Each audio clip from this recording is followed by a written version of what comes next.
மாற்றிய 5 புத்தகங்கள்ல இவங்க எழுதின புத்தகமும் ஒண்ணு. சிறந்த சுற்றுச்சூழல் ஆர்வலரான ரேச்சல் லூயிஸ் கார்சன் பத்தி தான் இன்னைக்கு பார்க்க போறோம். அமெரிக்காவை சேர்ந்தவங்க, கடல்வாழ் விலங்குகளை பத்தி ஆய்வு பணியில இருந்தவங்க. இயற்கையின் மீது கொண்ட பெரும் காதலால தி சீ அரவுண்ட் அஸ் அப்படிங்கிற ஒரு புத்தகம் எழுதுறாங்க. அந்த புத்தகம் பெரும் புகழ் பெற்று அமெரிக்காவினுடைய தேசிய விருதை அவங்களுக்கு வாங்கி கொடுக்குது. செயற்கை பூச்சிக்கொல்லிகளாலும் எறும்பு மருந்துகளாலும் எந்த மாதிரியான பாதிப்புகள்லாம் சுற்றுச்சூழல்ல ஏற்படுது அப்படின்னு ஒரு ஆய்வு தொடங்க ஆரம்பிக்கிறாங்க. 1920ல அமெரிக்காவில் இருக்கக்கூடிய எம்ஸ் மரங்கள்ல பூஞ்சை தொற்றுனால பாதிக்கப்படுது. அந்த பகுதி மக்கள் வண்டியா இந்த எறும்பு கொல்லி மருந்துகளை கொண்டு வந்து இந்த மரங்கள்ல தூவுறாங்க. இந்த மரங்கள்ல வாழக்கூடிய இலைகளை வாழக்கூடிய புழுக்கள் இந்த பூச்சிக்கொல்லிகளால பாதிப்படையுது.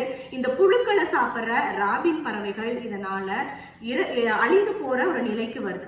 1950க்கு அப்புறம் ராபின் பறவைகளை ஒண்ணு கூட பார்க்கல அப்படின்னு இந்த ரேச்சல் அவர்கள் சொல்லியிருக்காங்க. வசந்த காலம் அப்படின்னாலே அழகான இந்த ராபின் பறவையினுடைய பாட்டொலியில தான் தொடங்கும். ஆனா 1950க்கு பிறகு இந்த ராபின் பறவைகளின் பாட்டொலி இல்லாம வசந்த காலம் ஒரு மயான அமைதியாக இருந்ததா ரேச்சல் அவர்கள் குறிப்பிடுறாங்க. இவங்க எழுதின தி சைலண்ட் ஸ்பிரிங் அப்படிங்கிற புத்தகத்தை மௌன வசந்தம் அப்படின்னு சொல்லிட்டு நம்மளுடைய தோழர் வின்சென்ட் அவர்கள் மொழிபெயர்த்திருக்காங்க.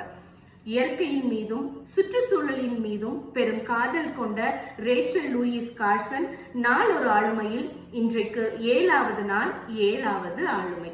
அன்பும் நன்றியும்.